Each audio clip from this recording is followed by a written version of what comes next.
Welcome to the Recycle First Delivery Reporting training video. I'm Anika, joined by Ben here. In our last session, we discussed Recycle First plan finalization. In this session, we'll walk you through the delivery phase reporting. The delivery phase reporting is required to demonstrate progress towards implementing the Recycled First commitments.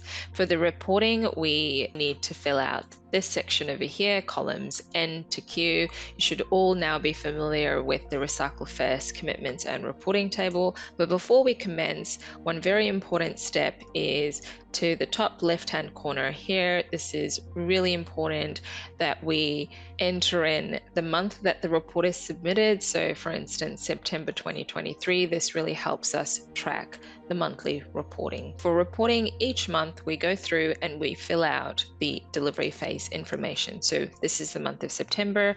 If you, for instance, for this line item, you've only delivered 5 kgs, we would enter 5 here.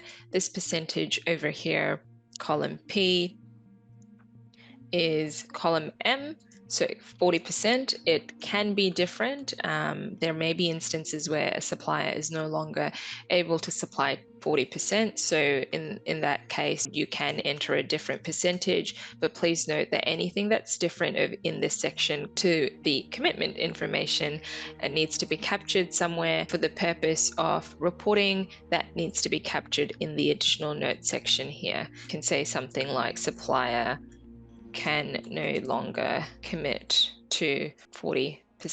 That's just an example. And in terms of works complete, say only 10% of the work is complete. That's where you would capture that. Next month, you come along and say you've finished it. Finishing quantity, say 22, and then works complete 100%. Anika, I noticed you said referring to reports going in monthly. Is this a requirement of Recycle First? Yes, generally reports should be monthly, but this can be discussed with the delivery agency.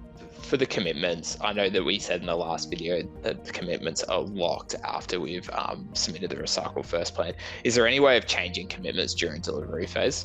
It can be changed, but changes need to be formally done in consultation with ecologiQ and the delivery agency. So it really needs to go through a proper change management process. Our recommendation would be to use the delivery phase section if possible. So for instance, if the quantity here was significantly lower, say, 12 or even 3, and there was a change in design, which meant that you were no longer able to deliver the quantity that was initially committed to, you can really just use this section over here, the additional note section, to really capture that and discuss this at the end of the project. But it really depends on the type of change, and that can be done in consultation with ecologiQ and the delivery agency.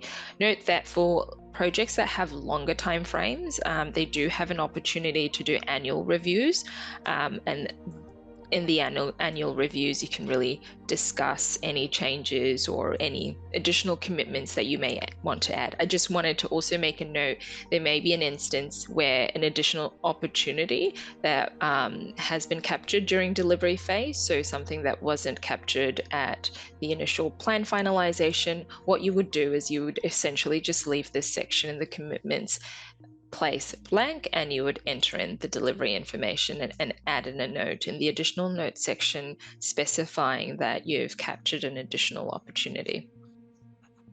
Great, thanks, Anika. No worries. Thank you for listening in. In our next video, we will cover the Recycle First reporting and closeout process.